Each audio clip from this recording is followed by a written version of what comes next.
Bienvenidos a esta isla donde el periodismo no está cercado, donde no se deforma la realidad por militantes de un lado y del otro. Por suerte, algo primitivo está surgiendo, una especie de grito o un ladrido. Pero cuidado, perro que ladra también puede morder.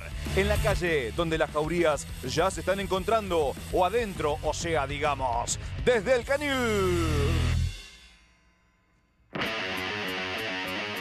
¿Santiago Caputo sabotea a los candidatos de Karina Milei? La casa de Francisco se blinda en la antesala al cónclave. Bullrich rompe definitivamente con el PRO y se afilia a La Libertad Avanza. Reacciones por el paro de colectivos. Buenas tardes, nuevo programa de Desde el Canil. No nos para ni el paro de colectivos, valga la redundancia. Estamos aquí hasta las 7 de la tarde en Bravo TV. Empezamos con Franco Littner porque se vienen tiempos convulsionados y se viven tiempos convulsionados en política y especialmente en el oficialismo. Santiago Caputo, ¿estás saboteando a los candidatos de Karina Milei, Franco? Vos sabés que está estallada, está que explota la pelea entre Santiago Caputo, el asesor estrella de Milei, y la hermanísima Karina Milei. Está estallada esa pelea. ¿En serio? ¿Qué es lo que pasa? Karina Milei está convencida de que Santiago Caputo, por abajo de la mesa, está boicoteando a los candidatos oficiales, a los candidatos que elige ella. Sí. ¿Por qué? Ella es la que está a cargo del armado electoral. Y como a Santiago Caputo lo dejaron absolutamente afuera del armado de listas y de todo lo que tenga que ver con armado y estrategia electoral, ella cree que es su manera de vengarse, de devolvérsela. Hay dos casos puntuales. A ver. Uno es el de Santa Fe.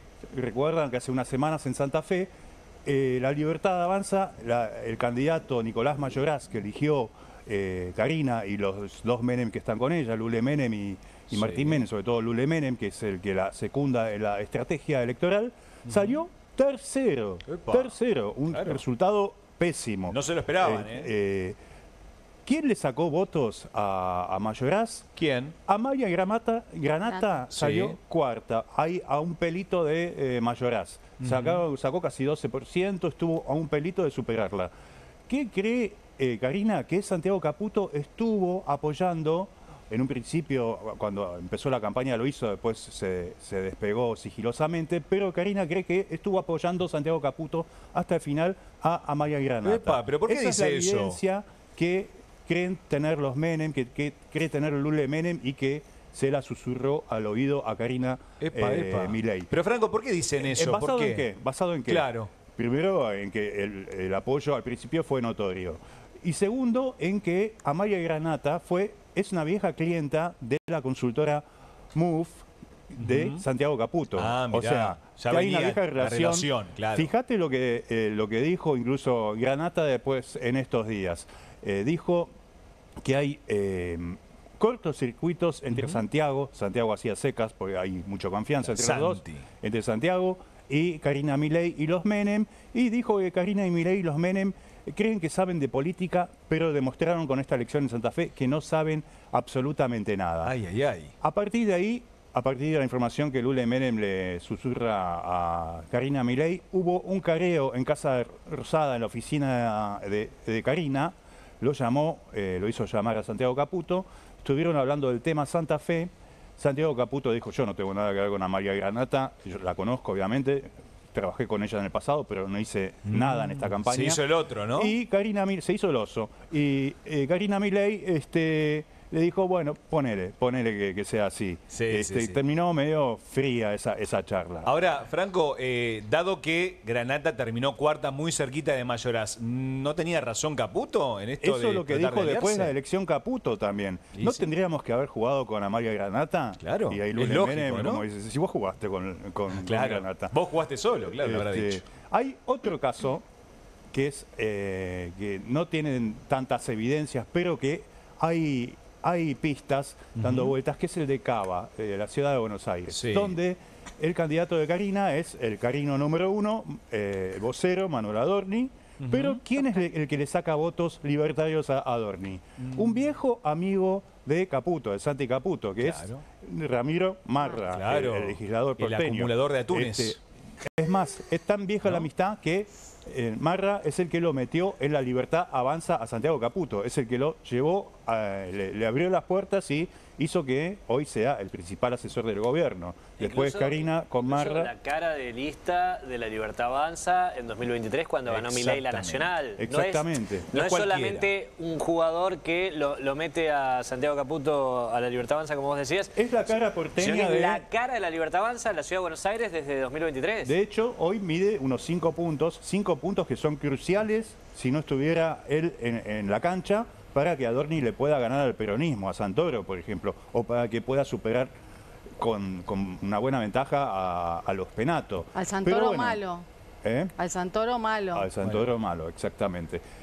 Hay un video depende de quién lo vea, ¿no? Dando vueltas, muy oportuno para Santi Caputo como para despegarse de su amigo Marra. ¿Lo podemos ver? Sí, lo vemos.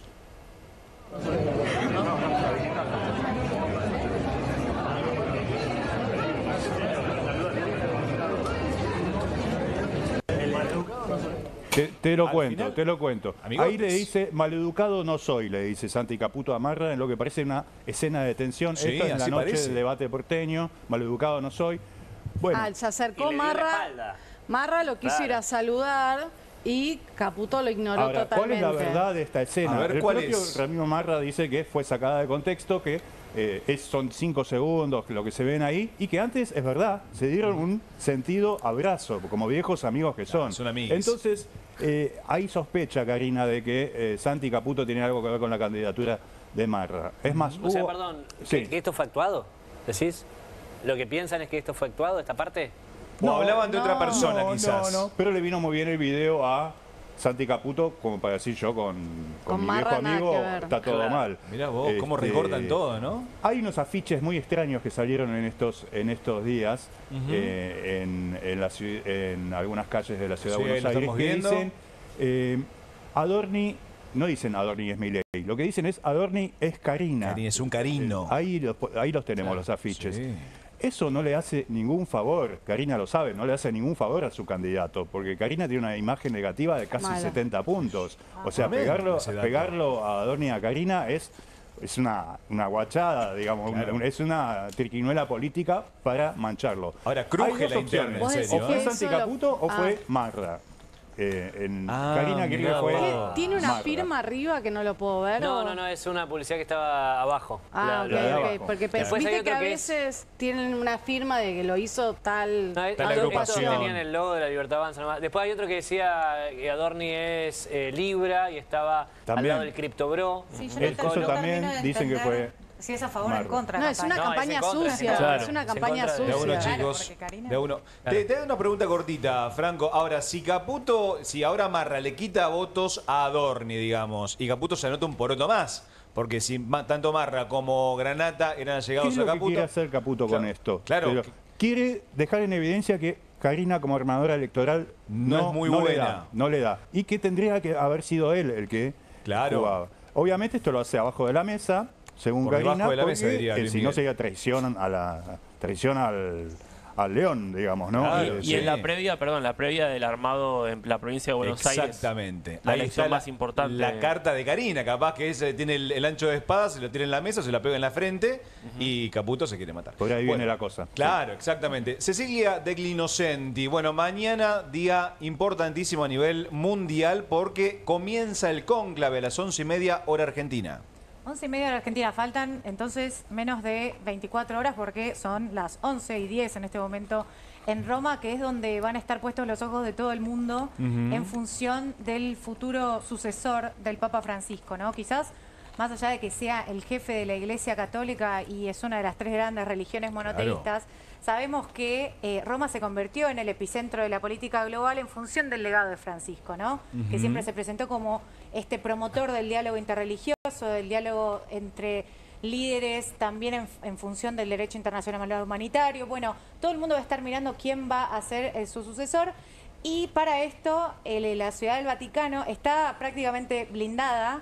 Ya después de la muerte de Francisco, por ejemplo, se procedió con el armado de 80 sellos de todas las instalaciones del Vaticano, que sellos literalmente, ¿no? O sea, se tapó, ustedes vieron las imágenes de la Basílica de San Pedro, toda conectada con cintas rojas y sellos con el símbolo del Papa argentino, un poco en función de un ritual para en honor al fallecimiento del Papa y un poco en esta lógica monárquica de muere el rey, que vive el rey, sería una lógica parecida, pero también para proteger, en este caso, en el caso, por ejemplo, de la habitación de Francisco, todo lo que son sus pertenencias, porque el cónclave sabemos que reúne hoy y en los últimos días a 133 cardenales de 70 países en el mundo. O sea, es un cóctel muy variado de gente que no se conoce entre sí, y no te estoy diciendo que puedan llegar a robar, pero es otro de los motivos por los cuales se blinda un recuerdito capaz que Vaticano. alguno se quiere llevar, digamos, ¿no? Y bueno, no sería la primera vez que pasa, porque es un momento histórico y no dejan de ser personas, Ay, por Dios. ¿no?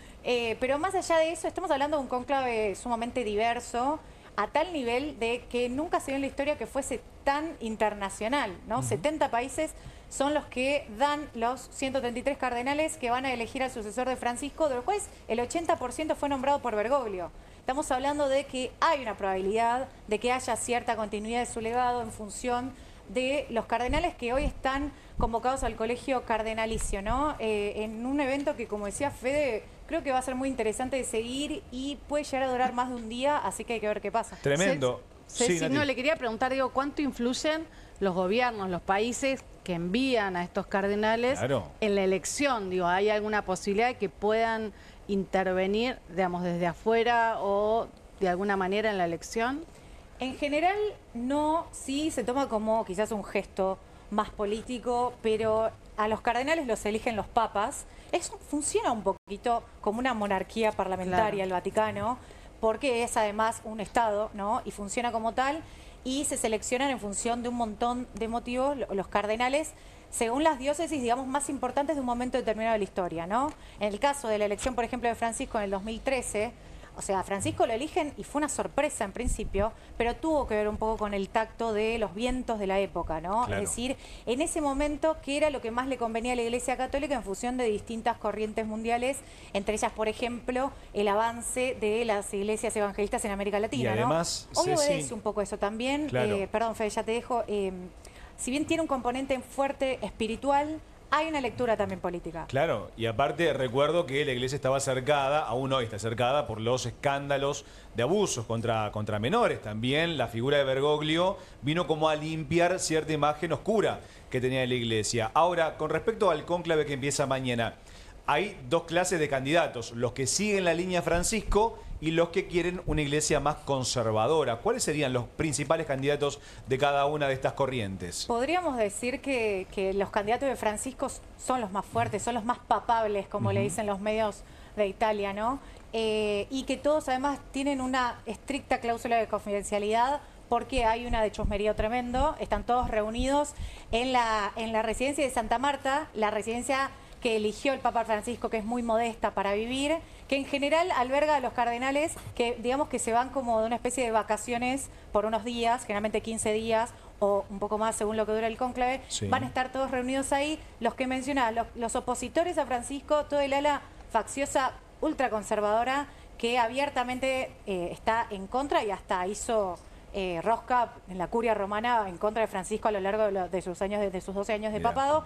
Pero creo que los más interesantes son los papables, digamos, que se los considera como Francisco en sus distintas versiones. Tenemos al Francisco asiático, al Francisco africano y al Francisco italiano, ¿no? Hay dos candidatos que me parece que son los que tienen todas las de ganar, que son, por un lado, Pietro Parolin, que es el arquitecto diplomático de Francisco. Yo voy con ese. ¿Apostás acá, ahí? Frank, Abrimos apuestas después, chicos, ¿eh? Que no.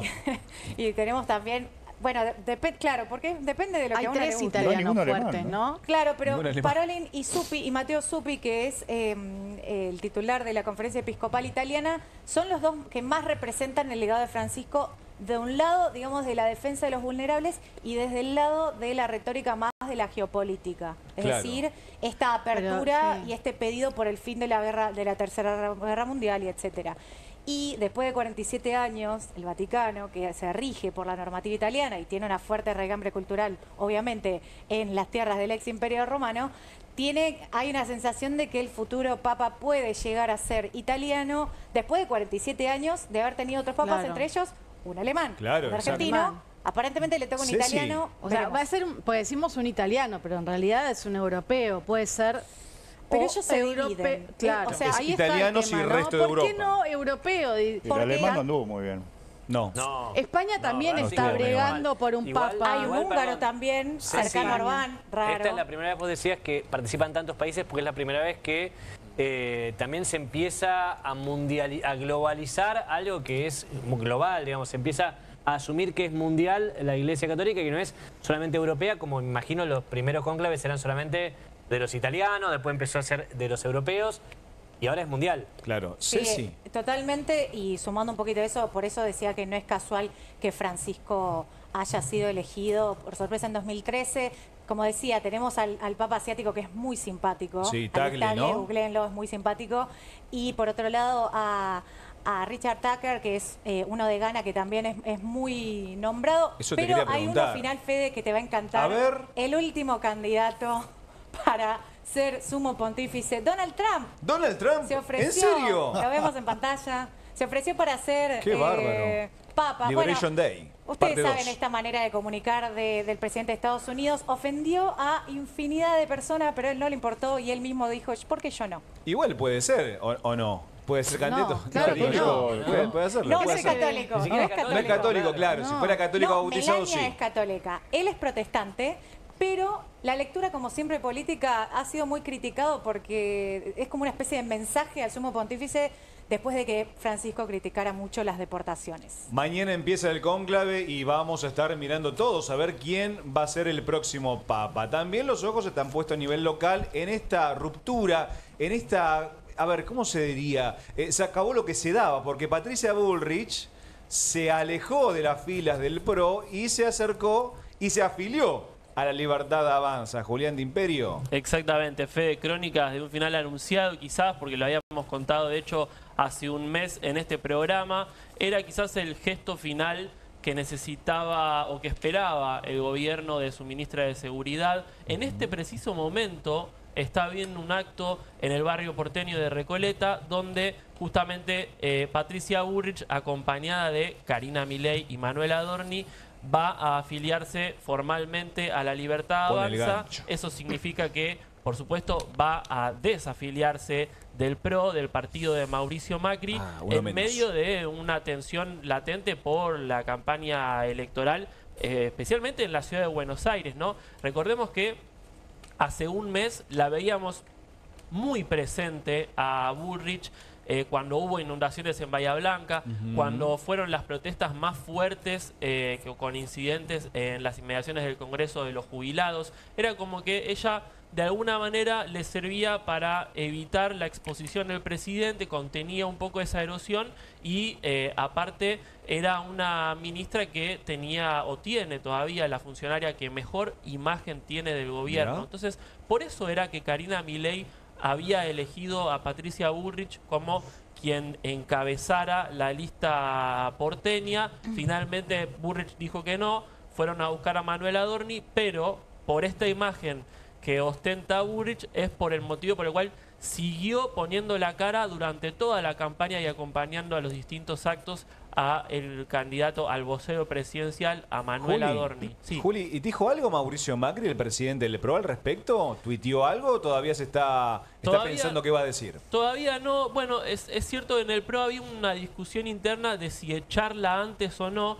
Probablemente no querían que ser ellos los que quedaran como los que expulsaban a alguien del partido, Claro. más que nada después del antecedente con Horacio Rodríguez Larreta, porque tampoco deja muy bien parado a Macri que sus dos candidatos que encabezaron las PASO en 2023 se hayan ido por motus propio. Por un lado Larreta ya venía un poco de la misma campaña alejándose de Macri, pero Bullrich era la candidata que había elegido él y que fue hasta el final en esas elecciones, y que apenas empezó el gobierno de Milei ya hubo como un camino separado entre Mauricio Macri y Patricia Bullrich, así que ahora finalmente lo vemos formalizado. Esto también implica algunos cambios internos tanto en Casa Rosada como en el Congreso, por ejemplo, porque a ver, en el Congreso, Bullrich tiene también diputados nacionales que responden directamente a ella.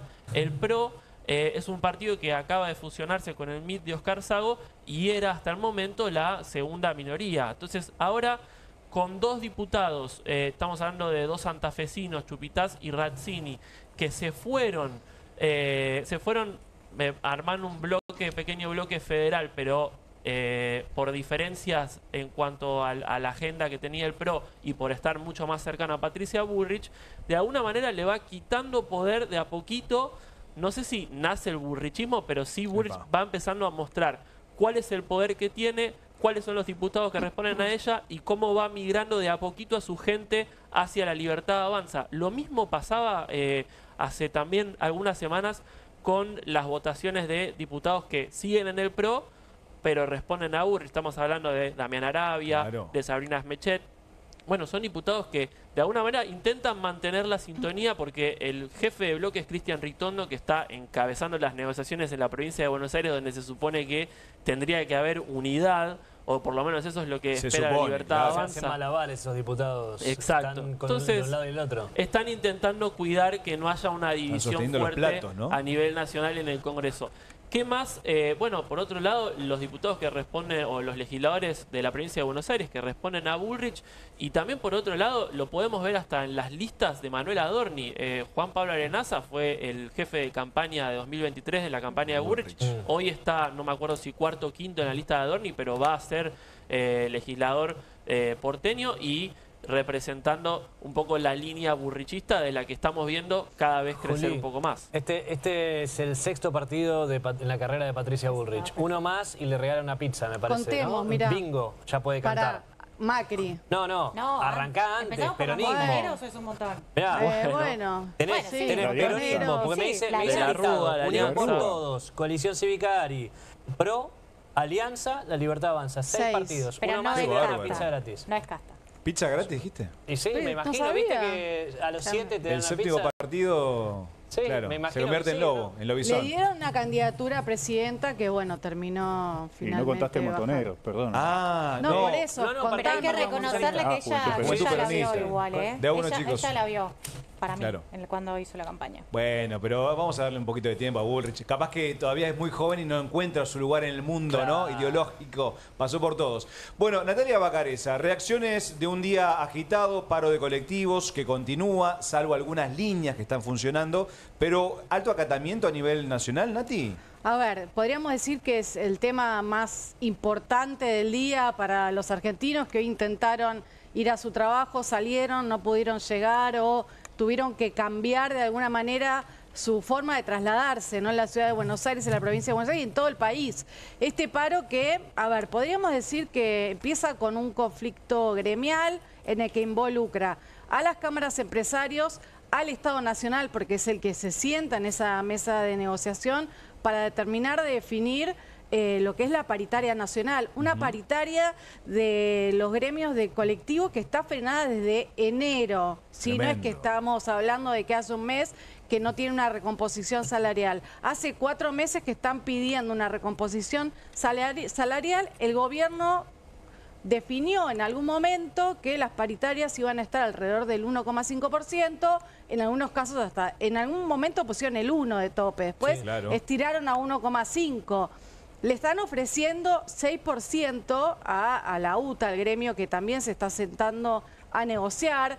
La Secretaría de Trabajo firmó la conciliación obligatoria porque hace 15 días no habían llegado a un acuerdo y siguen sin acuerdo, ¿no? Ahora, hoy, Nati, también hay una interna bastante importante dentro de la UTA, porque la UTA en este tiempo estuvo, hay que decirlo, hablando muy seguido, negociando con el gobierno, pero hay una facción muy importante de las bases de los trabajadores que obligaron un poco a la UTA a hacer la medida de fuerza. Bueno, obviamente hay presión de parte de los trabajadores porque cuando la UTA, por ejemplo, hoy hablando con algunos dirigentes gremiales, los que fueron los... Recordemos que la CGT hizo 4 paros generales al gobierno de Javier Milei. En ninguno de esos 4 paros la UTA adhirió. Entonces decís, ¿para qué está pasando? ¿Por qué la UTA no adhieren? ¿Hay un acuerdo de alguna manera con el gobierno nacional? Claro. Arreglaron con el gobierno nacional, pero ¿qué está pasando? Se arreglaron con el gobierno nacional.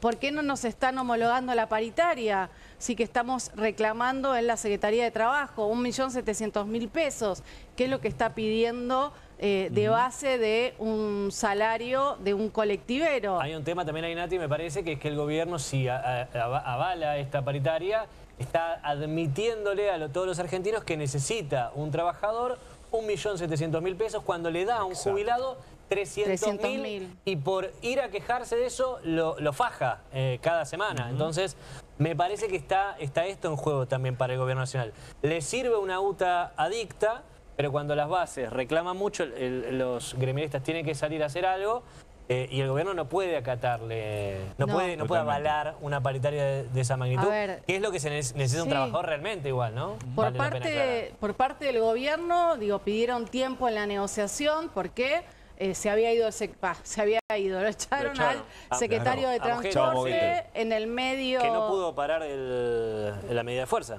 No pudo parar la medida de fuerza en el medio de aumentos de los colectivos. Linda bienvenida para el nuevo ministro. Sí. Claro, el nuevo ministro dijo, esperen chicos, yo todavía ni me senté en mi escritorio. Bueno. Lola, Pierrini. Lola. Claro, ahora, esperen. Nati, si el gobierno avala, por más de lo que dice ese que concuerdo perfectamente, pero digo, también tiene que sacar la plata de algún lado, porque si no la saca de subsidios, porque dijo que iba a recortar los subsidios en 2025 y el año que viene, va a ir directamente a los boletos. O sea, va a aumentar el boleto, por lo menos en el AMBA, para pagar o para que las empresas paguen ese aumento a los trabajadores. ¿Es así? la ganancia de las empresas? No, eso es imposible. No van a querer perder. Bueno, hay tercera opción. Claro, A ver, los empresarios dicen, el boleto está congelado hace 9 meses. Nosotros estamos pidiendo que nos den más subsidios, o sea, la única que nos queda es subir el boleto, no tenemos plata. Bueno, la cuestión es que el día de mañana volvieron a citar a las partes que, tal vez puede llegar a haber algún tipo de acuerdo. La UTA desmintió que pueda haber un paro por tiempo indeterminado, ¿no? Esto salió a reconocerlo en el medio de la protesta de 24 horas que comenzó hoy a las 12 de la noche. Por lo cual es probable que mañana haya una reflexión, algunos lleven un mantra y no sé, logren destrabarlo, ¿no? Claro, claro, y hay que ver cómo lo destraban, porque capaz que los usuarios pagamos un boleto más caro a partir de ese acuerdo. Ezequiel Orlando, bueno, el gobierno de Milei empezó la gestión o su promesa de campaña era no voy a hacer diferencias, va a ser todo limpio, transparente, pero le recortó las partidas presupuestarias a las provincias y le dio más a Ciudad de Buenos Aires. ¿Es así? Vengo a desarmar la mentira de que no hay plata. Sí hay plata, Milei elige ¿Dónde? a quién se la da, cómo y cuándo. Es una realidad esto. A los amigos todo, a los enemigos nada. Claro. Para los enemigos nada es la parte de no hay plata, ¿no? Y enemigo significa cualquiera que se atreva a cuestionar una coma. Claro. A los amigos todo, y todo me refiero, todo. Le aumentó las transferencias a la Ciudad de Buenos Aires al punto de que son muy superiores por habitante lo que recibe la Ciudad de Buenos Aires que cualquier otra provincia. Ahora, vayamos un poquitito para atrás, ¿no? ¿Qué pasó acá? Porque hay que remontarse a inicio del gobierno de Alberto Fernández. La Ciudad de Buenos Aires, incluso antes con Macri, la Ciudad de Buenos Aires recibe la policía federal, pasa a ser policía de la Ciudad de Buenos Aires. Macri le da presupuesto adicional para poder hacer frente a esto, pero no le da solamente la plata que necesita para la policía, sino que dice, te doy más coparticipación, que son esos impuestos que lo cobra Nación, pero le corresponde a las provincias porque la riqueza se genera en las provincias, ¿no? Exacto. ¿Qué dice Alberto Fernández? Che, está mal esto porque además no te corresponde coparticipación adicional, sino una partida para hacerte cargo de la policía. Te voy a dar menos de lo que te había asegurado Mauricio Macri. ¿Qué hizo Milei? ¿Qué hizo? Bueno, le dijo, hagamos un nuevo acuerdo, lo de Alberto Fernández, tirémoslo, hagamos un nuevo acuerdo, te voy a dar más dinero, pero también te lo voy a dar a mi manera, ¿no? Pero perdón, ¿se lo da del fondo de coparticipación? ¿Eso es legal? Lo que hace Milei hizo un acuerdo para nuevo acuerdo de coparticipación a través de la COTE en el medio, ¿no? Que definió un porcentaje. Recordemos que además es una ley recontra prorrogada, injusta y tiene unos cálculos. La ley de coparticipación, decís. Claro, que quedan completamente subrepresentados, por ejemplo, los bonaerenses, en este caso con los porteños. La provincia de Buenos Aires es la que más riqueza genera para todo el país, es la que más cantidad de habitantes tiene y es la que menos recibe. Claro. Es la que menos recibe. Hay un principio de justicia social detrás en el acuerdo que se hizo con las provincias hace ya 30 años, que es que hay que repartir entre las provincias menos favorecidas. Menos favorecidas, exacto, que tienen menos riquezas o recursos propios para tratar de igualar condiciones. Entonces es verdad que Buenos Aires es la que más produce, pero a la vez es una de las más favorecidas. Pasa lo mismo con Córdoba, que viene después, pasa lo mismo con Santa Fe, que viene atrás. Se traduce en infraestructura eso, porque ¿cómo lo sostenes? ¿No? El tema también está igual en que en la provincia de Buenos Aires tenés el conurbano bonaerense, para eso se había creado el fondo del conurbano bonaerense de reparación histórica, porque las provincias expulsaron muchos habitantes que recibió alrededor de la ciudad de Buenos Aires, porque era donde más posibilidad de trabajo había. Ahora, consulta. Eso también Milei lo eliminó. Hoy se reunieron los gobernadores en Entre Ríos. Sí. ¿Hablaron al respecto? Están muy enojados algunos gobernadores, pero déjame darte estos numeritos antes. Están muy enojados algunos gobernadores con que no se hace obra pública y con esta desigualdad de condiciones, además de lo que contaba Ari ayer del super IVA, que les va a complicar mucho la recaudación en las provincias. Lo publicábamos en el diario Perfil este domingo.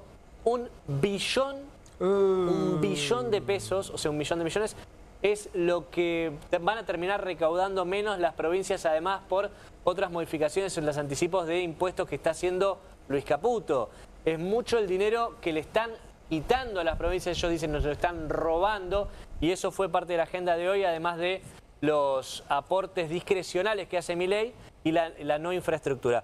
Pero déjame darte este numerito, te decía. Dale. A números de hoy, a fecha de hoy, de acuerdo al Centro de Investigación 100 que hizo la cuenta, la Ciudad de Buenos Aires recibía en 2023, durante el gobierno de Alberto Fernández, por habitante de transferencia no automática, 16.000 pesos. El resto del país recibía, durante el último gobierno de Alberto Fernández, 14.000. O sea, la Ciudad de Buenos Aires... más o menos parejo, digamos. Exacto, la Ciudad de Buenos Aires 16.000, el resto del país 14.000. ¿Sí? ¿Y ahora? Son números del Centro de Investigación 100. Ahora, hasta febrero de 2025, la Ciudad de Buenos Aires por habitante recibe 45.000... Y ahí era PIS. Era 16 con Alberto Fernández, ahora 45.000. El resto del país por habitante recibe 1.900 pesos. Ah, bueno. ¿Sí? Hay una diferencia importante. Abismal. Una desigualdad grande. Hay una desigualdad muy importante entre lo que Nación elige darle a la Ciudad de Buenos Aires por transferencia en automática y a lo que elige darle a todo el resto del país acumulado. Te repito, 45.000 pesos por habitante a la ciudad, 1.600 pesos por habitante al resto del país. Esto tiene argumentos detrás, como es la pelea por cómo se financia la policía de la ciudad, la pelea por impuestos, etcétera. Pero la realidad es que hay una desigualdad muy importante entre los que Milei considera sus aliados, como lo es Jorge Macri, a pesar de esta disputa electoral que está teniendo por el territorio porteño, y los que no, como por ejemplo, como bien aclaraba Ceci, el gobernador de la provincia de Buenos Aires y tantos otros que tienen responsabilidad de gestión en provincias que hoy están siendo abandonadas por el gobierno nacional. Y a nivel país hay que ver lo que hacen los gobernadores con peluca, ¿no? Porque si se les quita 1 billón de pesos a nivel nacional, algunos que otros van a estar en problemas y... un billón, claro, un billón de pesos. Billón de pesos, exactamente. Bueno, chicos, vamos a una pequeña pausa, 2 minutos nada más y volvemos con más desde el Cañón.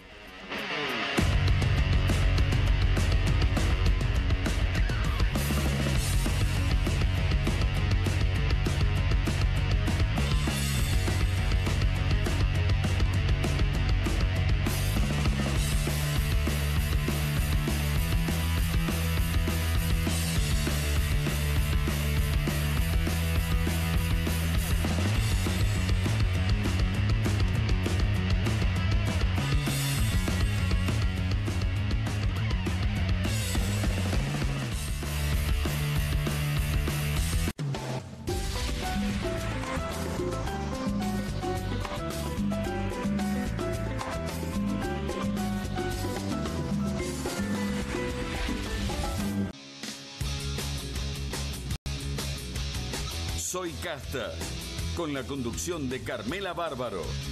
Un programa diferente de mujeres, plural y picante. Soy Casta, de lunes a viernes a las 19 por Bravo TV. Straight 8, la nueva herramienta de entrenamiento que te ayudará a pararte más derecho, ensanchar los hombros y alinear la columna para un alivio instantáneo. Todo mientras ayuda a reducir el malestar por encorvarse. Desde el momento en que te lo pones, tu postura comenzará a cambiar. El secreto son sus 8 puntos de apoyo que se involucran en la espalda baja, espalda media, hombros y cuello, trabajando juntos para una alineación perfecta, desarrollando memoria muscular que te enseñará a pararte derecho por años. Me veo más alto, sumo el estómago, me veo en forma. La gente me pregunta si adelgacé, pero es por el Straight 8. Straight 8 es ultra cómodo, enriquecido con fibras de cáñamo que absorben la humedad para que puedas usarlo todo el día sin sudar. Se ajusta fácilmente para que pueda usarse por hombres grandes y corpulentos hasta mujeres pequeñas. Es tan ligero y discreto que puedes llevarlo debajo de la ropa y nadie notará que lo llevas puesto. Es por eso que necesitas Straight 8, para que comiences a pararte más derecho y con más confianza. Los viejos aparatos ortopédicos pueden costar miles de pesos, pero ahora puedes ordenar el nuevo Straight 8 de la línea Serafit. Te ayudará a pararte más derecho, ensanchar los hombros y alinear la columna. Para un alivio instantáneo, todo mientras ayuda a reducir el malestar por encorvarse. Desde el momento en que te lo pones, tu postura comenzará a cambiar. Llame ahora mismo y adquiera su Straight 8. Descubra los productos más novedosos y exclusivos de la línea Serafit en tvcompras.com y obtenga este fantástico producto de TV Compras. Llame ya. Con movimientos circulares. Tu rutina de skincare te debe traer muchos seguidores, pero este baño te los quita. Pero si yo ya limpié mi inodoro con Harpic. Sí, pero te falta el resto de las superficies. Necesitas el Harpic Baños. El rojo, que saca manchas difíciles, desinfecta y deja impecable tu baño. Para cualquier desafío que te dé el baño. Nada mejor que Harpic. No te compartas los datos del celu. ¿Salís? Conectate al ahorro. Con Telecentro Wi-Fi prepago podés tener el giga más barato para usar internet fuera de tu casa. Conseguilo en Mercado Pago y disfrutá 10 gigas desde 629 pesos. Telecentro, conectando con vos. Comunistas, con la conducción de Juan Di Natale. Una mesa de intelectuales analiza la realidad del país en profundidad. Comunistas. De lunes a viernes a las 20:30 por Bravo TV. QR, con la conducción de Paulo Caruso y gran equipo. La síntesis del día para un público que valora el periodismo crítico. QR, de lunes a viernes a las 22 por Bravo TV.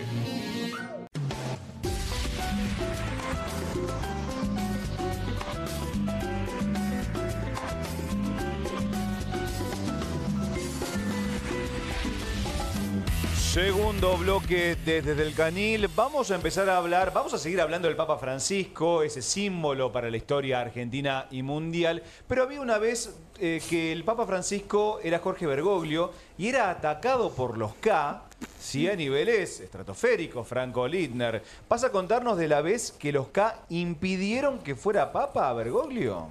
Sí, vos sabés que Jorge Bergoglio, el Papa Francisco, estuvo a un pelito de ser papa 8 años antes de que llegara al Vaticano. Llegó en el año 2013, pero en el año 2005, la vez que ganó el alemán Josef Ratzinger, estuvo a un pelito.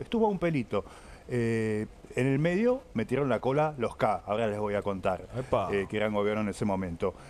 Cuando empieza el cónclave, después de la muerte de Juan Pablo II, muere un 2 de abril, si mal no recuerdo, Juan Pablo II, empieza el cónclave allá por el día 17 de abril.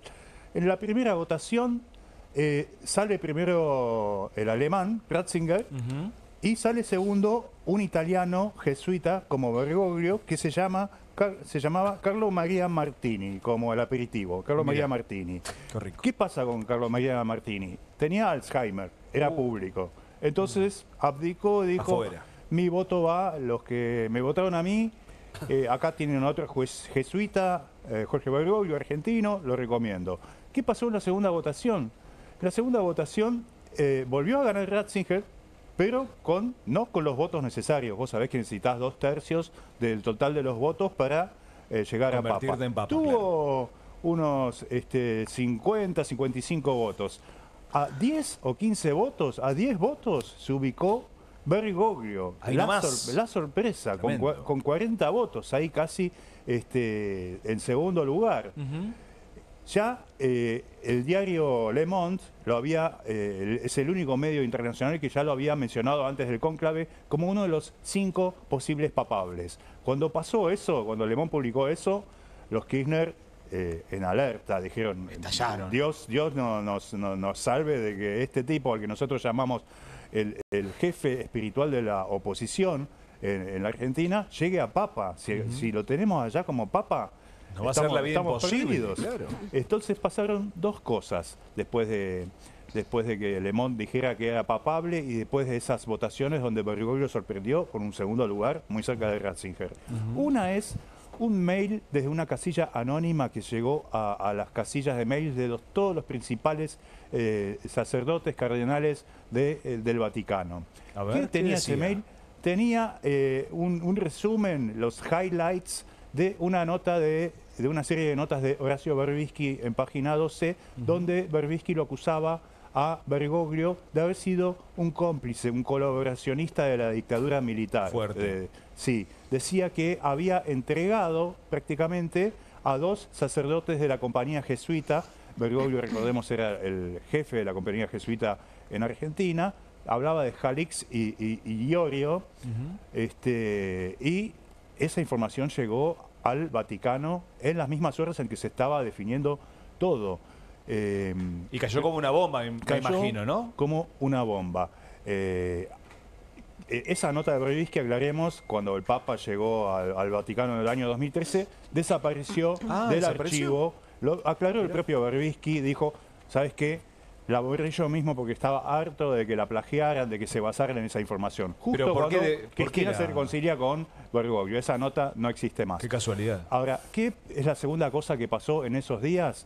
El día 15 de abril, 2 días antes de que empiece el cónclave en el Vaticano, hay una presentación judicial de un abogado muy cercano al gobierno kirchnerista, que es Marcelo Parrilli, donde en la mega causa de la ESMA pide, en base a estas informaciones publicadas por Página 12 y Berbisky, que se lo investigue a Bergoglio si había tenido o no algo que ver con la dictadura. Una causa judicial por las mismas horas en que se estaba votando esto en el Vaticano. ¿Qué pasó en paralelo?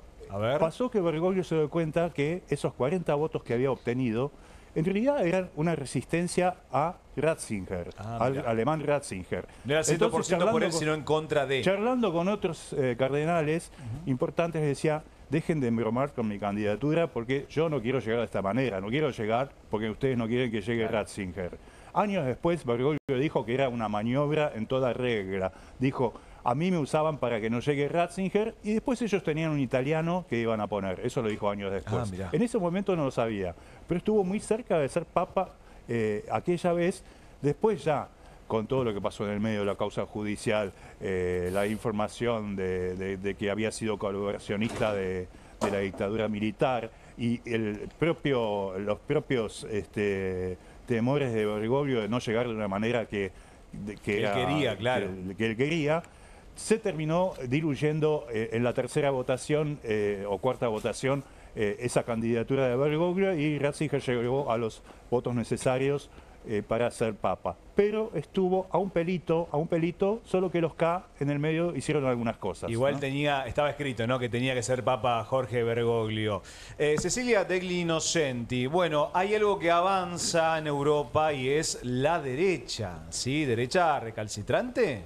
Sí, de hecho, ayer me hiciste acordar a cómo empieza el manifiesto comunista, ¿no? Que hablando un poco de el aniversario de la muerte de Karl Marx, que fue ayer, todo, mirá, se me está ocurriendo ahora, porque hay vientos, pero que no son comunistas, son unos vientos medio conserva, de derecha populista, que vienen del norte, vienen del sur, tenemos a Trump, tenemos a Milei. Bueno, hubo dos acontecimientos chiquitos, medianamente imperceptibles en Europa, que hicieron mucho ruido a nivel internacional por la connotación de estos dos líderes que van ganando ciertos escaños en la política de dos países que a priori a nosotros quizás mucha bola no le damos, pero que, ojo, porque lo que pasa a nivel político en Europa después repercute de este lado del Atlántico. Estamos hablando de, por un lado, las elecciones en Rumania, este país de Europa del Este, ¿no? Que siempre, como siempre es esta región que está entre Europa y Rusia, no saben bien para dónde ir, están los prorrusos, los pro-europeos. Bueno, en Rumania ganó George Simion las elecciones primarias presidenciales, se espera la segunda vuelta, con el 60% de los votos. Es una figura cercana a este líder, ¿no? Ceausescu, que es cercano a Vladimir Putin, que tiene una retórica mesiánica, prorrusa y hasta diría que sumamente religiosa y ortodoxa, pero que ahora la diferencia es que este personaje además se autodefine trumpista. Es decir, se inviste de la ideología del MAGA. Adherentes que tienen a nivel mundial Donald, ¿no? Nadie quiere quedarse afuera del club del Donaldo, aparentemente, porque la realidad es que es Rumania, es una sociedad distinta a la nuestra, son cristianos ortodoxos, son mucho más cercanos a Rusia. Es como que en este caso tiene que ver con este fervor social que también empieza a permear en otras sociedades, porque el componente del MAGA, ¿cuál es? Por un lado los deportados, pero por otro lado hay un componente muy anti-progre, anti-woke. Y este fue el eje de campaña de este candidato muy particular que arrasó en las elecciones de Rumania. Y ojo porque festejaron en Italia, Giorgia Meloni, Víctor Orbán en Hungría. También se va a haber festejado en Washington porque es un club del que Javier Milei también quiere pertenecer. Acá se festejó, y que dice mucho de los vientos actuales, ¿no? Y chiquito, la segunda persona que también... se habló mucho en estos días que el 1 de mayo gana las elecciones, es un legislador, un personaje muy raro del Reino Unido. ¿Quién? El Reino Unido tiene una política un poco aburrida a veces porque es un bipartidismo tradicional. Sabemos que están los conservadores, los laboristas. Esta persona, ¿no? Que además tiene un nombre medio raro, Nigel Farage. Es un tipo que, de hecho, David Cameron lo definió como que es un racista que no había salido del armario hace un par de años, ¿no? David Cameron. Pero que no salió del armario, ¿qué significa? Como que todavía estaban en el mundo de la corrección política.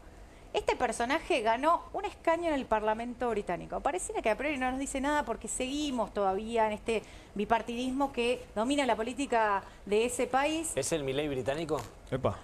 Es fuerte eso, ¿no? Fuerte. No me atrevería a decir tiene mejor peinado que es el Milei británico porque está una banca en el Parlamento, como Milei también. Pero aparte es un partido que se llama Reformar el Reino Unido, fue impulsor del Brexit y además tiene esta connotación también anti-woke, ¿no? Muy internacional, que no es como los británicos. Así que bueno, ojo con lo que se sigue en Reino Unido porque siempre lo que pasa en Reino Unido, las Malvinas, nos va a afectar. Así que bueno, personaje para seguir. Avanza la derecha. Y quienes avanzan se despertaron de una larga siesta, mejor dicho, ¿no? Porque pegaron un par de fines de semana largos, se sumaron también al tema del, lamentablemente por la muerte de Francisco, también no tuvieron agenda. Los diputados y los senadores, Julián de Imperio, se despertaron, se desperezaron y dijeron, che, esta semana me parece que pintó laburar. ¿Qué van a tratar estos días, Julián de Imperio? Bueno, hay una agenda bastante abultada esta semana. Obviamente el plato fuerte está en el Senado mañana porque se va a tratar finalmente ficha limpia. Ese proyecto que se venía discutiendo tanto, volvamos un poquito atrás.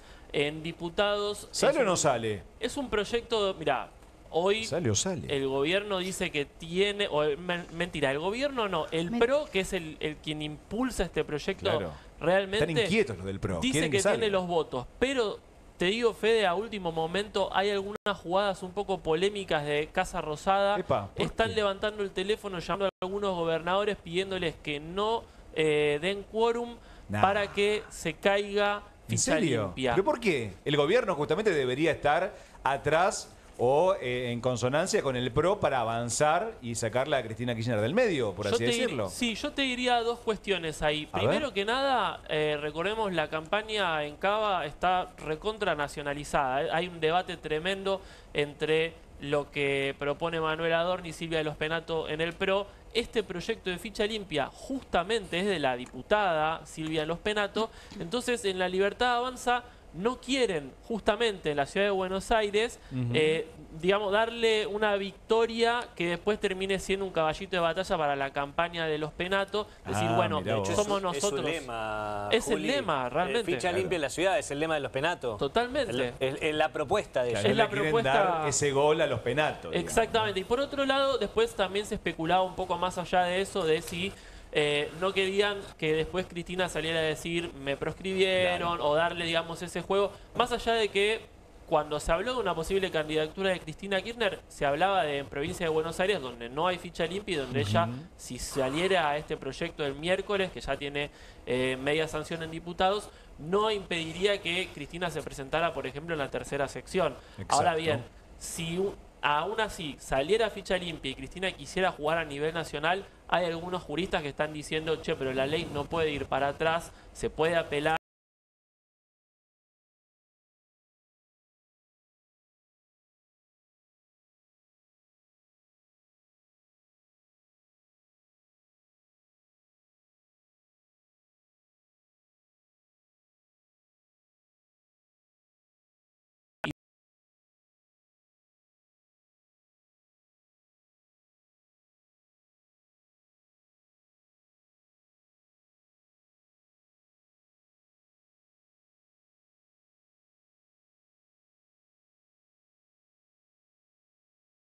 Por otro lado,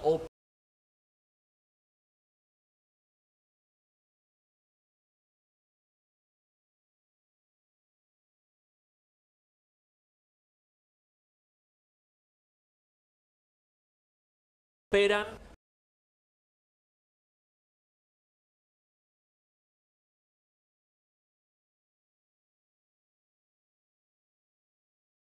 para que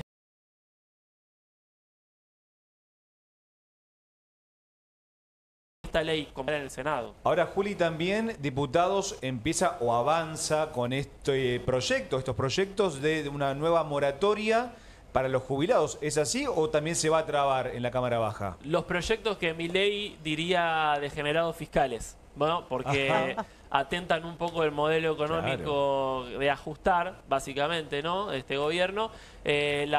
Por un lado, la moratoria previsional que se cayó, la oposición con distintos proyectos, ¿no? De distintos sectores de la oposición están buscando una prórroga, y por otro lado, el tema de declarar la emergencia en materia de discapacidad. Son dos temas que ya... En tema de discapacidad hay dictamen, así que eso se va a tratar pronto. Emergencia en discapacidad. Emergencia en discapacidad. Y en lo que tiene que ver con la moratoria previsional, Fede, te digo, bueno, hay una situación obviamente asfixiante para los jubilados, sabemos lo que están ganando Tremendo, ahora. una miseria. Y es una miseria y no se ha atendido ese tema, y encima ahora hay un montón de gente que no se puede jubilar, entonces... Finalmente están obligados en diputados a dictaminar en comisión la semana que viene. La otra cortita, el otro proyecto que complica un poco al gobierno, tiene que ver con las retenciones. Para mañana en comisión se van a tratar algunos proyectos que hablan de eliminar directamente las retenciones al campo o bajarlas, algo que también de alguna manera toca el rumbo económico del gobierno y no le gusta absolutamente nada. Sigan laburando, muchachos, diputados y senadores, que laburar hace bien al alma, por favor. Natalia Bacareza, bueno, Milei se metió totalmente de lleno en la campaña porteña porque quiere obviamente apuntalar a su vocero, a Manuel Adorni. Así es. Bueno, a ver, ¿qué es lo que están planteando en La Libertad Avanza? Porque uno dice, bueno, a ver, ¿por qué se mete Milei en la campaña? Bueno, porque obviamente tracciona votos a favor de Manuel Adorni, que es el que encabeza la lista por La Libertad Avanza para la legislatura porteña. Pero después vos ves un discurso donde le apuntan fuertemente al kirchnerismo. Decís, a ver, pero ¿por qué le apuntan al kirchnerismo si el kirchnerismo no gobierna la ciudad? O sea, el que está gobernando es el PRO. ¿Qué es lo que dicen en La Libertad Avanza? Bueno, nosotros no queremos discutir quién gobierna, sino que queremos cambiar el modelo de la ciudad de Buenos Aires. No se entiende muy bien, está raro eso igual, porque quien gobierna es el PRO, bueno, digamos. Bueno, pero tienen un rival firme que en realidad es real. O sea, Leandro Santoro, primero que está encabezando las encuestas, ¿no? Digo, a ver... ¿están contentos de que están en segundo lugar y que están peleando un tercer lugar? ¿No? Les pregunté yo, ¿no? Hoy hablando con gente que organiza la campaña y me dicen, para nosotros la campaña, las encuestas están en la calle. O sea, como que no... Depende de qué calle, Cuando te va mal, respondes así. Claro. Claramente, cuando te va muy mal en las encuestas, pero decís, tan mal le va yo no miro las encuestas. Hoy publicaron en las redes sociales todos los trolls y los... ¿cómo serían? Militantes libertarios. Sí, los militantes. Militantes de la nuestra. Sí, bueno. En una encuesta que no la conoce nadie, la consultora, donde lo ponen a Adorni en primer lugar, ¿no? Entonces salen a replicar estos tuits diciendo que los medios no quieren publicar estas encuestas. De nuevo, cuando inventás consultoras es porque te está yendo muy mal en las encuestas. Ahora hay que ver cómo le va el PRO también, porque me parece que el PRO tampoco está midiendo mucho. Ellos ven una remontada, obviamente, de Adorni, impulsada por Javier Milei y esta de la presencia de Lugano. El jueves finalmente se confirmó, y lo confirmó el propio presidente, va a estar en el streaming La Misa con el Gordo Dan. ¿Cuántas horas va a estar? Porque con Fantino estuvo 5. A las 8 arranca, chicos, así que el que quiere agarre pochoclos. No, juega River el jueves. Bueno. Lo voy a ver. El jueves va a ser el streaming. Y bueno, esta semana me dijeron que no va a volver a la ciudad de Buenos Aires. Muchos medios publicaron que iba a salir de vuelta a las caminatas. Posiblemente sume una la semana próxima. Me dijeron que nada que ver esto que salieron a decir, que hubo problemas con la seguridad. Que Cero. ¿Viste todo? Negadores seriales. Mirá, está no sería todo la primera muy vez, ¿no? bien. Está todo muy bien, ¿no? Claro. Y sí, seguramente se va a sumar Javier Milei al cierre de campaña, que todavía están definiendo, no hay todavía un lugar. Claro, puede ser que sea en Palermo, en las Rosedades de Palermo, como una de las alternativas, o tal vez alguna otra plaza. La idea es hacerlo el miércoles que viene. Claro, yo propongo que esté Adorni atrás, un telón gigante con la palabra fin. ¿Qué te parece? Sería bueno, ¿no? Bueno, es como su evidente marca. Que la campaña le quedó, podríamos decir, chica a Adorni, porque parece que los que estaban en realidad más como candidatos parecían Milei, los ministros que acompañaron en todas las recorridas, y Karina, que es infaltable. Al lado de Adorni es como, no sé, la hermana melliza, no sé, de Adorni, van a todos lados juntos, llevan al perro. No lo dejan ir solo. Ayer fueron un streaming. Está paseando. Y llevaron al perro, explícamelo. Estaba paseando Adorni.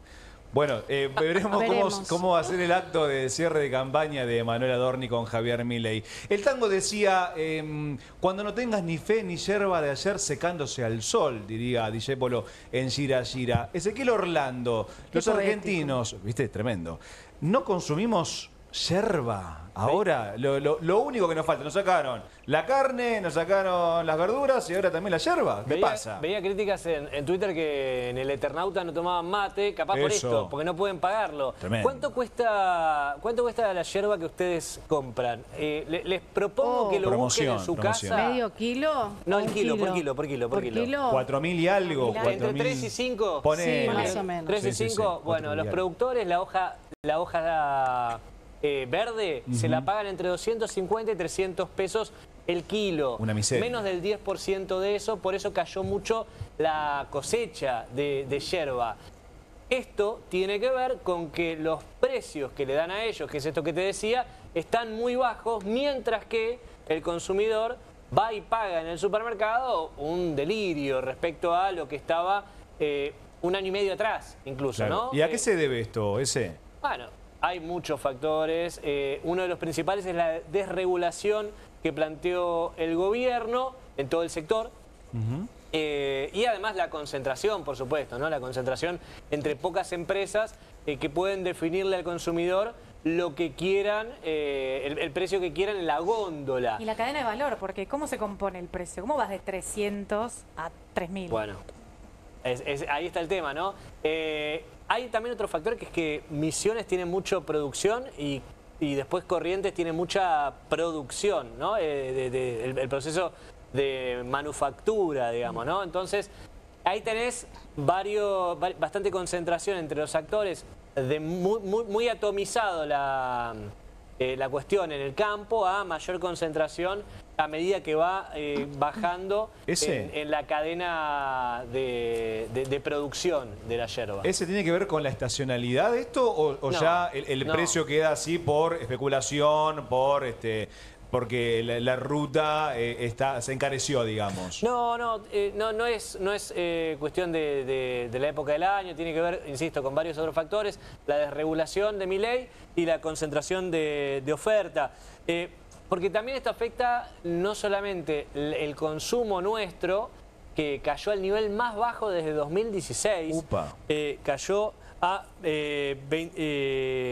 La comercialización interna cayó 11%, ese era el número que no encontraba, a niveles de 2016, que también, ¿se acuerdan? Fue cuando Macri devaluó fines de 2015 y 2016 había una inflación elevada y pérdida de poder adquisitivo. Eso hizo que nosotros, los argentinos, no podamos consumir tanta carne ni tanta yerba. Bueno, ahora estamos viendo lo mismo, pero no a comienzos de un gobierno de derecha, sino 15 meses después, ¿no? Entonces, esto tiene que ver con la continua pérdida de poder adquisitivo que está generando Javier Milei.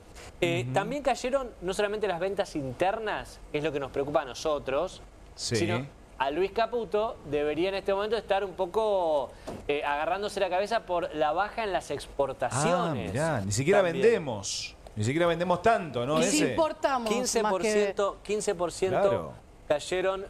Además importamos de Brasil ahora bastante. Claro.